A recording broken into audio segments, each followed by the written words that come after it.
Alhamdulillahirrabbilalamin. Wassalatu wassalamu ala asrafil anbiya'i wal mursalin wa ala alihi wa sahbihi ajma'in. Allahumma rabbi israh li sadri wa yassir li amri wahlul 'uqdatam min lisani yafqahu qawli, amma ba'du. Sedulur beriman dimanapun berada, apa kabar semuanya? Ya, mudah-mudahan semua pada sehat. Amin. Semua dalam keadaan senang dan bahagia. Dan segala urusannya tentunya dimudahkan sama Allah Subhanahu wa Ta'ala. Amin. Alhamdulillah kali ini saya bisa berkunjung kembali ke istana yang penuh dengan keberkahan. Ini. Dan kali ini pun kita masih tetap ditemani oleh guru kita tercinta yang dirahmati Allah Subhanahu wa Ta'ala, itu Ustaz Dano. Assalamualaikum warahmatullahi wabarakatuh. Waalaikumsalam warahmatullahi. Sehat ya Guru ya? Alhamdulillah Ustaz. Mohon maaf ini baru kesini lagi setelah kurang lebih berapa? Hampir masuk 3 minggu. Ya, hampir 3 minggu ya. Sempat ada yang ngomong kemana aja gitu kan. Saya bilang sibuk. Oke, terima kasih Gurunda sudah bersama-sama kita. Dan juga di sebelah kanan saya ada abang kita, Pak Tung. Ya, Assalamualaikum Pak Tung. Waalaikumsalam warahmatullahi wabarakatuh. Setiap saya kesini selalu ada perbedaan. Hari ini picinya beda. Oh iya benar. Ini aku gambar-gambarin ya Ustaz. Tahu Ustaz mau kesini.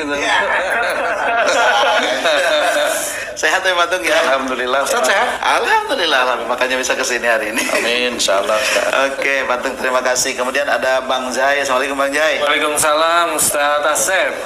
Alhamdulillah. Makin bercahaya aja ya. Amin. Oke, sehat juga Bang Zai ya?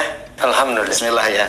Oke, pemirsa semuanya, alhamdulillah kami sekarang kita ngobrol-ngobrol lagi yang insya Allah obrolannya bukan hanya sekedar obrolan biasa, tapi ada makna, ada kebaikan yang apabila mungkin nanti dilakukan oleh siapapun para pendengar, ini akan menjadikan pahala, juga bisa akan menghilangkan dosa, juga bisa akan menyehatkan diri kita, lahir dan batin. Nah, sedulur beriman semuanya, kita kan sering mengatakan bahwa, atau sering mendengar, kamu kalau ingin banyak rezeki, banyakin saja istighfar. Atau juga mungkin kalau pernah mendengar ada penceramah yang mengatakan, kalau ingin banyak rezeki, ya itu banyakin aja, minta ampun, istighfar. Nah, tapi pada kenyataannya ada di antara kita mungkin juga sudah istighfar, bahkan ribuan, tapi kok gitu-gitu aja. Berarti ada masalah sepertinya. Apakah istighfarnya yang salah, atau caranya yang salah, atau waktunya yang salah? Kita tidak tahu. Nah, hari ini kita akan coba tanyakan kepada guru kita, Ustaz Dano. Mudah-mudahan kita dapat pencerahan, dan apa yang disampaikan nanti bisa kita kerjakan, itu yang paling penting. Oke, Gurunda, itu adalah clue di awal bahwa banyak orang beristighfar atau juga mendapatkan informasi kalau istighfar itu akan begini. Tapi pada kenyataannya masih nol. Ini kira-kira kenapa penyebabnya? Ya. Terima kasih Ustaz. Bismillahirrahmanirrahim. Assalamualaikum warahmatullahi wabarakatuh. Waalaikumsalam warahmatullahi wabarakatuh. Amin ya rabbal alamin. Alhamdulillah. Jadi sebenarnya memang istighfar itu akan berhubungan dengan apapun sebenarnya yang kejadian di dunia ini. Untuk kedepannya kita, istighfar itu berhubungan di luar ikhtiar ya. Istighfar itu berhubungan, salah satunya bagaimana kok tadi kalau ada seorang pendakwah cerita kalau mau kaya istighfar saja, yang banyak sukses istighfar, sakit istighfar. Iya sih, itu berhubungan tapi tidak secara langsung. Jadi maksudnya sebenarnya sudah baik, tetapi tidak bisa juga seperti itu. Umpamanya istighfar itu sendiri adalah alat untuk menjadikan dosa-dosa kita itu kan diampuni sebenarnya. Astagfirullahaladzim itu alat agar dosa-dosa kita, kesalahan-kesalahan kita diampuni oleh Allah Ta'ala. Tetapi istighfar yang bagaimana sehingga itu sampai pada Allah Ta'ala. Intinya itu kan sampai dulu, betul ya. Nah, dalam menggapai sampainya istighfar ini kepada Allah Ta'ala, memang tidak segampang kalau orang bercerita. Walaupun sebenarnya nggak sulit-sulit juga sih sebenarnya. Baik. Cuma kita harus meluruskan niatnya. Jadi pada saat umpamanya kita istighfar, kita ingat kesalahan kita apa. Itu dulu. Umpamanya kesalahan kita menganggap ada 3 dulu umpamanya ya. Sehari-hari 3. Sebenarnya kesalahan kita itu bisa ratusan kesalahan ya. Kita anggap 3 aja karena kalau ratusan pusing nanti ya. 3 itu umpamanya mencuri, ya. Mencuri, mengambil barang orang lain. Yang kedua itu selalu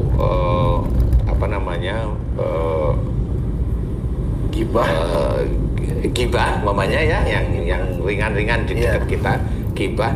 Kemudian yang ketiga itu dolim dengan keluarganya, dengan istrinya aja deh, istri aja ya, fokus ya. Satu mencuri, yang kedua gibah, yang ketiga dolim dengan istri Atau suami juga. atau suami ya. Nah, dalam kita beristighfar, padahal kita menginginkan dari kita yang salah 3 ini pura-pura aja ya. Kemudian kita minta rezeki kita ditambah, karena sering dengar kalau ada ustadz top itu bercerita kalau ingin sukses istighfar.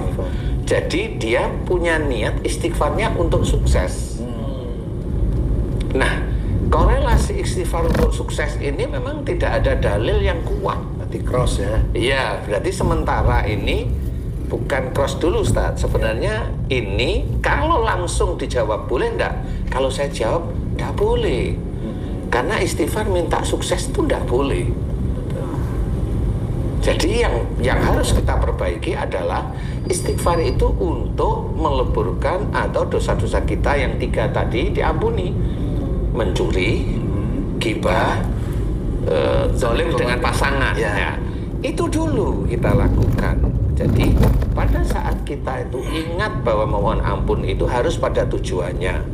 Wasari'u ila maghfiratim min rabbikum, dan bersegeralah kamu ke dalam ampunan Allah Tuhanmu. Nah, bersegera itu berarti nama bersegera itu bukan disegerakan aja, tetapi setelah tahu kesalahannya segeralah mohon ampun. Karena orang yang beristighfar ini dianggap oleh Allah Ta'ala juga orang takwa sebenarnya.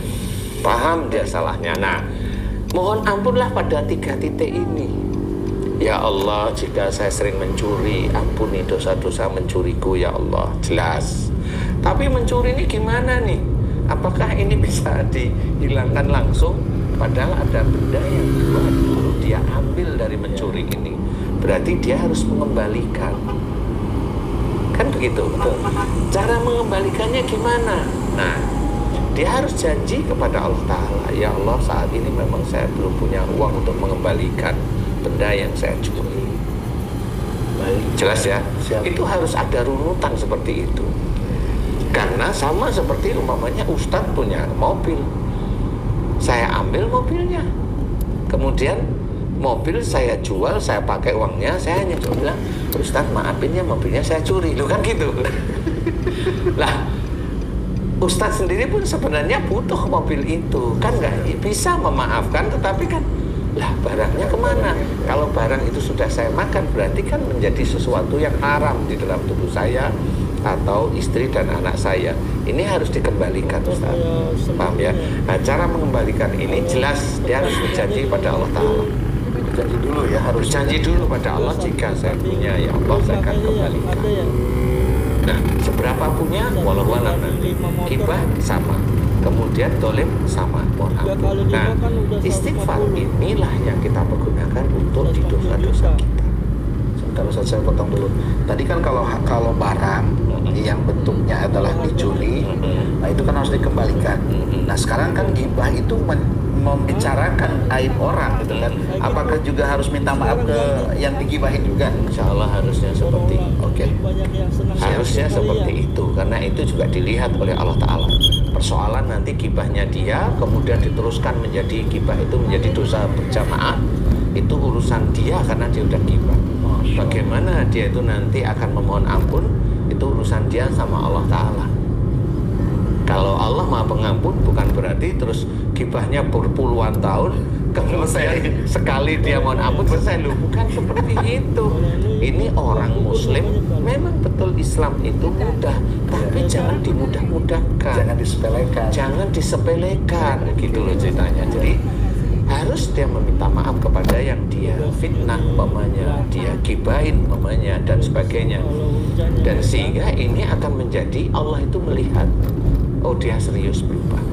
Bisa aja memang dia akhirnya minta maaf, kemudian klarifikasi di YouTube. Kalau dia YouTube itu klarifikasi meminta maaf sama dia, sudah mencoba berikhtiar untuk seperti itu, Allah melihat dia sungguh-sungguh. Nah, bisa aja dengan kesungguhan itu, dengan hati yang tulus, Allah malah mengampuni beneran. Dalam waktu yang umpamanya dia gibah itu 20 tahun umpamanya, itu bisa aja 2 tahun langsung bisa diampuni karena kegigihnya dia untuk mohon ampun dan minta maaf kepada Allah. Kalau minta maafnya pada saat lebaran itu bisa jadi nggak bisa,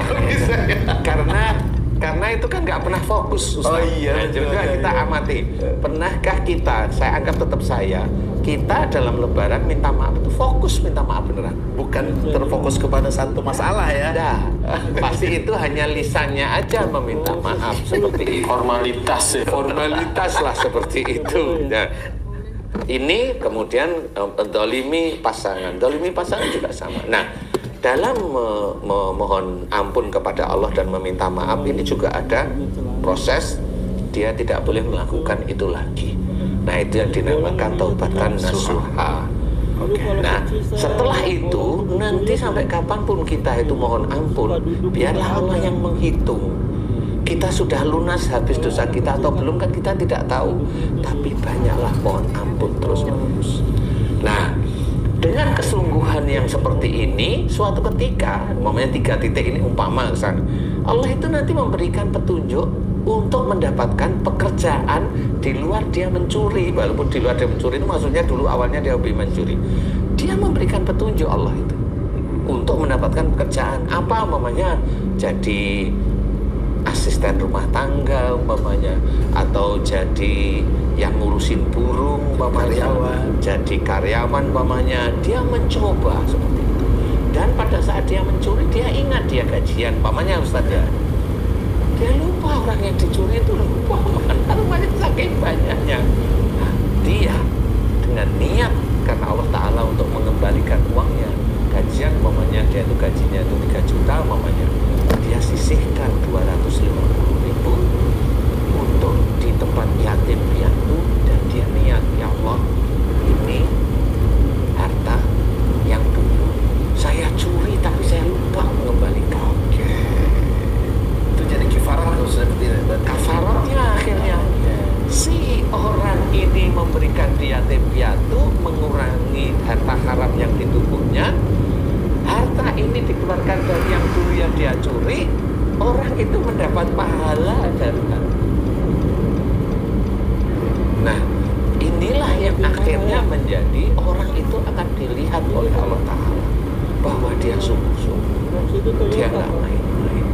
Sehingga di titik itulah ketulusan dia melakukan mohon ampun kepada Allah, melakukan ikhtiar yang berhubungan memperbaiki yang tidak baik itu, akhirnya ini menjadi petunjuk bagi dia dari Allah Ta'ala untuk mendapatkan pekerjaan.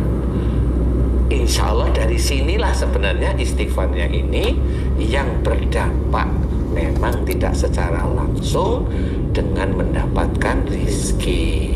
Nah, sekarang gini Ustaz, kalau misalnya dia mencurinya skala besar, ya korupsi ya mungkin itu ya. Ya, nah, itu boleh. gimana? Apakah dia bisa selesai saja dengan katakanlah membangun masjid, anak yatim piatu? Padahal kan itu sudah jelas skala besar, bukan artinya kepada satu orang saja, mungkin kepada rakyat. Ya. Nah, itu gimana tuh? Jadi sebenarnya yang ini, kalau Ustadz seperti ini, pertanyaan ini bukan untuk yang korupsi kayaknya. Oke. Karena pertanyaan ini kalau ada yang korupsi mendengar cerita kita, nggak mau ngembaliin biasanya. Karena sudah enak, dia sudah enak. Jadi saya yakin nggak mau ngembaliin. Yakin. Iya. Malah nyari lagi tuh yang lain. Malah nyari lagi. Tapi dianggap ada lah yang dapat hidayah sehingga dia ingin lurus. karena akhirnya dia tahu bahwa hidup di dunia ini hanya permainan. Hidup yang kekal itu kan di akhirat. Nah, persoalan kekal itu mikirnya orang muslim rata-rata surga. Kekal itu ya surga, ya bisa neraka sebenarnya. Betul. Kan gitu ya. Kekal kok mikirnya surga loh. Ya kalau bener, nah kalau salah mulu kan ya nggak bisa. Nah kalau orangnya itu korupsi, seperti yang kemarin itu, dari satu sisi siapa itu namanya, Rafael Alun itu yang diubruk-ubruk ya, saya nggak tahu itu ya. Nah itu dia nggak akan tahu yang seperti itu. Nah orang yang seperti itu relatif mau menyembunyikan uangnya dengan tanah, dengan ini. Banyak direksi-direksi dari mamanya proyek yang sering nangani proyek-proyek negara mamanya kan gitu. Dulu itu duitnya banyak. Tapi di money laundering. Nah, cuma memang belum kepegang sama KPK aja kan gitu ya. Nah caranya menghilangkan uang segitu harus dihitung lagi. Oke. Dia harus menghitung, dia harus tahu berapa miliar dia ambil, gajinya berapa. Nah ini harus dikonversi istilahnya ya, dihitung ulang lagi untuk mengetahui. Nah uang yang seperti itu berikan kepada yatim piatu, ke semua aja biar tidak terlacak, boleh, karena itu niat itu sudah nanti tercatat oleh malaikat raqib yang akan diserahkan kepada Allah Ta'ala, sehingga pada saat dia itu sudah niat, dia ingin mengembalikan semua, termasuk harta yang dimakan, termasuk mobil-mobil mewahnya, ya kan gitu ya. Ada yang umpamanya pakai Maybach umpamanya atau pakai Mercy yang G-Class umpamanya. Nah itu Mercy yang harganya 7 miliar itu. Nah itu dia paham. Tapi saya tetap di pikiran saya tuh kayaknya nggak mau ngembaliin deh mereka itu. Sayang karena sudah enak ya. Nah di titik itulah dia akan dilihat oleh Allah Ta'ala, ini serius. Kalau dia mengembalikan semua, dihitung, kemudian gajinya berapa dihitung, kemudian dia konversi sekian puluh tahun dia makan gaji itu buta nggak karuan kan, dihitung dengan makan gajinya, beli rumah, beli ini, untuk kawin lagi kan biasanya ada untuk kawin lagi itu banyak kayaknya untuk kawin lagi, untuk nikah maksudnya. Kawin dan nikah lagi beda ya. Sehingga itu kalau dia hitung-hitung, oh saya menggunakan gaji saya sekian, berarti uang saya kembalikan sekian. Kemudian kalau tanah itu bisa dihibahkan atau dijadikan sesuatu yang itu bukan sumbangan. Itu bukan bilang ini sumbangan dari saya, tidak boleh. Itu diharamkan seperti itu. Tetapi ini saya berikan. Tapi kalau dikembalikan kepada negara misalnya itu ya boleh, cuma ya bentar lagi nanti surat dari KPK datang. Jagoan. Iya, jagoan ya. Orang itu yang di Indonesia rata-rata nutup-nutupin. Tapi ya boleh aja sih saya Ustaz ya. Cuma karena di negara itu begini loh. Nah ini yang tahu ini kayaknya tung ini kan. Jadi kalau proyek itu pagunya itu umpamanya 200 miliar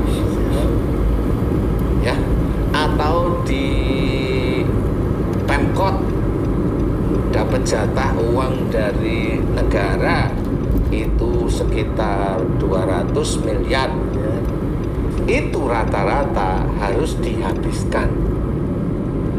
Gimana cara menghabiskannya ya terserah mereka pimpinannya. Pimpinnya itu 2 terserah pimpinnya bagaimana menghabiskan. Kadang-kadang itu dihabiskan dan masih cari yang lain. Apalagi kalau itu udah proyek 200 miliar mamanya. Kemudian itu sendiri gimana caranya dalam mengerjakan, ada efisiensi dalam mengerjakan. Tapi dari yang mengerjakan efisiensi ini tetap diambil oleh orang-orang, beberapa orang tertentu itu diambil. Menurut dia diamankan. Daripada diamankan oleh orang lain, diamankan sendiri. Ya. Kemudian dia masih ngorek-ngorek di proyek itu. Nah, hampir semua proyek itu seperti itu, Ustaz. Hampir semua. Nah, inilah yang tidak bisa dikembalikan ke negara. Nah, karena memang negara itu punya undang-undang, uang itu harus habis, sehingga yang pakai itu ya nggak perlu dikembalikan. Jadi kalau ada orang korupsi ngembalikan, itu namanya ulah marani gebuk. Ular mencari pemukul. Iya, dia ingin dipukul malah namanya, ya.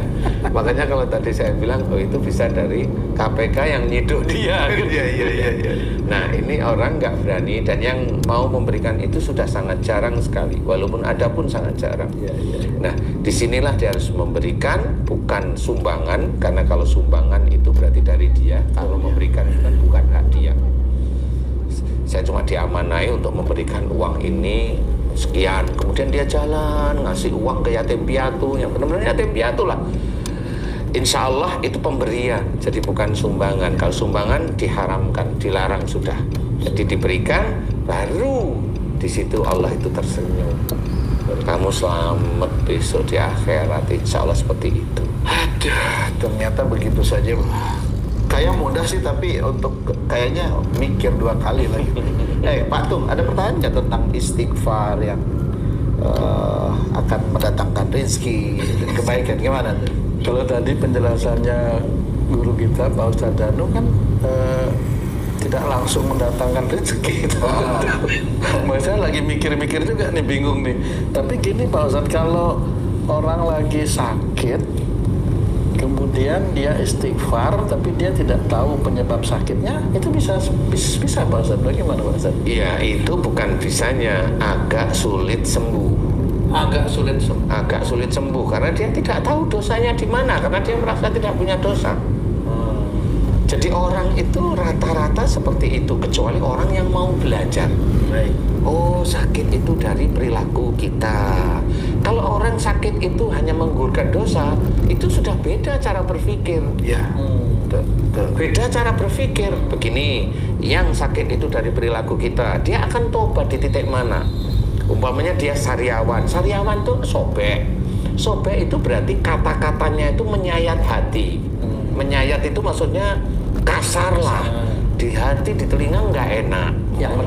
Yang mendengarkan sebenarnya. Nah, itu sebenarnya kalau paham, dia hanya cuma tinggal mohon ampun, ya Allah, jika kalimat-kalimat yang aku keluarkan kepada orang lain menyakiti hatinya, menyakiti orang itu, ampuni aku. Sebenarnya itu lemes kok, sariawan itu. langsung turun. Langsung dia yang cepu-cepu itu langsung menghilang. Hitungannya menit, enggak. Insya Allah saya sudah hafal. Nah, dari titik itu memang harus fokus. Yang kita doakan itu ya yang dosa kita. Kalau umpamanya dosa sariawan itu umpamanya itu kalimatnya kasar, pedes, nggak enak, kaku umpamanya ya. Tapi kita doanya itu istighfarnya Astaghfirullahaladzim, ya Allah ampuni dosa jika saya mencuri. Ya kan nggak kenal dengan sini. Nggak nyambung. Sama seperti kalau Ustadz itu mobilnya pakai kunci mobilnya Ustadz. Iya. Yang dipakai kunci mobil saya kan nggak bisa nyala. Seperti itu sebenarnya. Makanya kita harus mengajarkan orang itu fokus Sesuai dengan ya. dosanya dan kesalahannya. Ini yang tahu. Kalau mamanya dosa menggugurkan sakit menggugurkan dosa, saya ngerti itu ada dalam hadis, tapi bukan sakit yang dimaksud dia sendiri yang ngomong. Karena kenapa? Dia tidak pernah berpraktek bahwa sakit ini dari mana kok bisa namanya menggugurkan dosa. Tidak menganalisa dulu. Tidak menganalisa dulu semua sakit. Kita kasih contoh. Ada seorang ulama sakit panas dingin meriang seminggu, sama orang muslim yang tidak pernah sholat seminggu, sama orang kafir yang panas dingin seminggu. Dosanya diampuni yang mana nih ya? Kan harus mikir di situ. Yang mana diampuni? Yang ustadznya atau kiai? Atau yang orang yang nggak pernah sholat ini? Atau yang orang kafir dosanya diampuni? Kan seperti itu. Nah, diampuni itu sebenarnya bukan sakit yang menurut mereka. Itu harus diklasifikasi sakit yang mana. Kalau sakitnya gagal ginjal, emang itu perilakunya banyak dosa, banyak salah. Ayo berubah. Kalau kanker ada dosa di situ, ayo berubah. Kan gitu. Nah, kalau itu sakit itu menggugurkan dosa, menggugurkan nih. Sebenarnya persoalannya kalau saya anggap bagaimana Allah itu memberikan sakit kepada seseorang itu begini Ustaz. Ya. Anggap ini ada gelas putih, anggap aja tingginya itu 10 cm gitu ya. Itu dosa itu ibaratnya teko itu netesin air tik di gelas. Kalau gelas itu ibaratnya tempat dosa ngomong kasar itu di mulut. Ini gelas ini khususnya di mulut. Ini kan tik dia masuk akhirnya dosa ini kan nambah. Ya, nambah sampai luber, sampai peres, sampai persis di pinggir di gelasnya. Ya memang belum sakit. Karena apa? Makanya orang yang ngomongannya kasar belum tentu langsung bisa sariawan. Itu harus belajar di sini. Tidak asal ngomong. Walaupun dia seorang yang besar, kelihatan ustadz yang besar. Kalau nggak tahu jangan ngomong. Nanti diajak debat beneran masalah itu nggak ngerti. Kan gitu ya. Kalau saya meneliti. Dosa itu terus, makanya orang yang omongan kasar dia nggak sariawan. Orang yang gagal ginjal itu ya dosanya netes terus. Nah pada saat Allah itu memberikan sakit, itu ibaratnya airnya itu tumpah, lah itu sakit Dari gelas tersebut. dari gelas tersebut. Istilahnya dia sudah masuk nisab. Kalau harta masuk nisab dia harus dikeluarkan. Seperti itu Ustaz. Nah, pada saat orang itu mohon ampun di titik tepat di situ, memang dosa di sini yang di gelas itu diambil oleh Allah Ta'ala, cabutin sehingga yang tumpah ini hilang. Makanya sakitnya sembuh atas izin Allah. Tapi sakitnya sembuh ini di dalam gelas masih ada air, berarti masih ada dosa. Itu sebenarnya harus difikirkan. Maaf Ustaz, besar kecilnya gelas itu tergantung apa Pak? Selama ini yang saya amati tergantung iman seseorang. Semakin iman seseorang itu tidak baik, nggak sholat, aneh-aneh dan sebagainya, gelasnya itu besar, bisa gentong. Jadi dia kadang-kadang nggak pernah sakit. Makanya ada orang-orang di YouTube sebelah itu, nah kalau ada preman nggak sakit lah, kan kamu hanya tanya, kamu kan nggak meneliti. Satu dia hanya tanya, mulutnya dia tanya, karena dia nggak meneliti. Tapi tetap saya akan jelaskan, kalau imannya itu rusak, dia bukan gelas, dia gentong. Sehingga dia melakukan dosa, dia nggak pernah Allah memberikan sakit. Sehingga preman itu menjadi ujian bagi orang-orang yang beriman. Itu cara Allah sebenarnya di dalam kehidupan sehari-hari itu.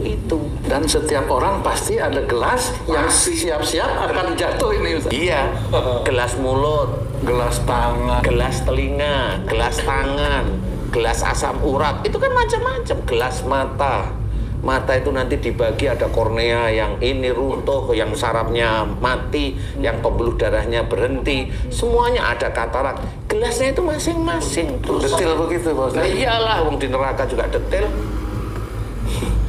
Jari tangan ini itu juga banyak dari dosa-dosa yang kalau kita kerjakan itu seperti itu.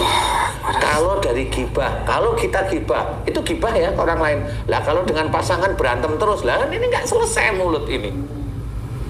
Ya itulah yang harus kita ketahui.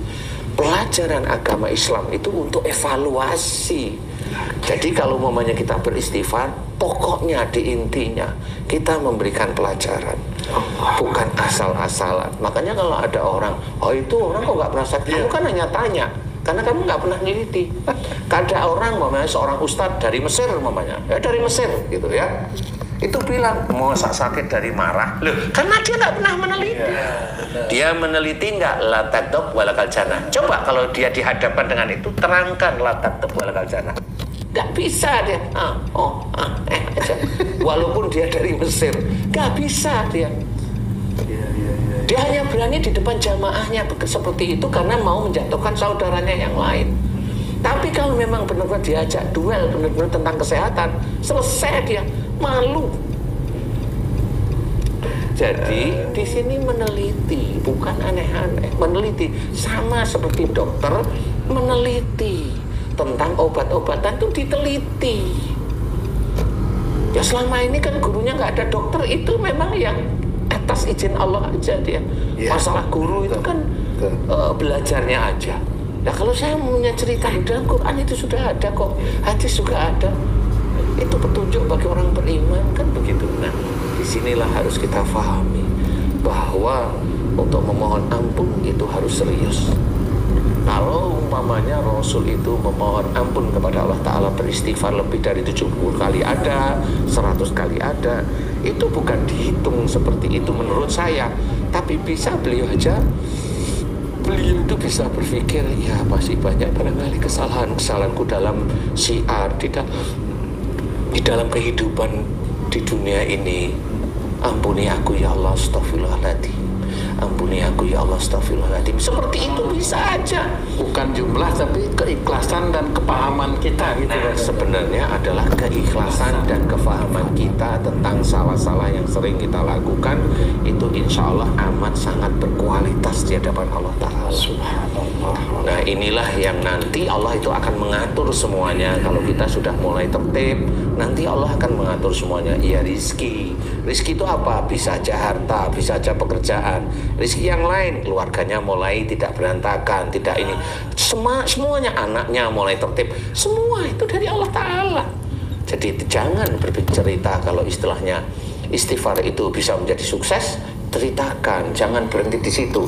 Nanti orang itu istighfar bukan mohon ampun, tapi dia ingin harta. Salah lagi nanti kita. Tujuannya yang salah. Tujuannya akhirnya salah.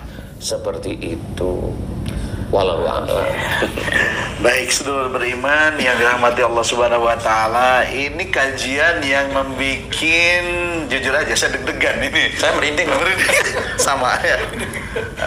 Jadi kalau selama ini kita pahami bahwa dengan istighfar itu akan mendatangkan rezeki, mungkin benar, tetapi banyak cara yang salah untuk menuju ke sananya. Seharusnya istighfarlah dulu, apa yang diistighfarkan itu dosanya jelas dulu, sehingga betul-betul Allah mengampuni dosa-dosa kita dulu. Nah, ketika kita beristighfar sudah tidak ada dosa, maka Allah akan mengabulkan. Mungkin seperti itu ya, Guru saya. Kurang lebihnya, kurang lebih itu ya. Baik, pemirsa semuanya, sedulur, pengennya kita berpanjang kalam ya, tapi karena waktu, jadi insya Allah di waktu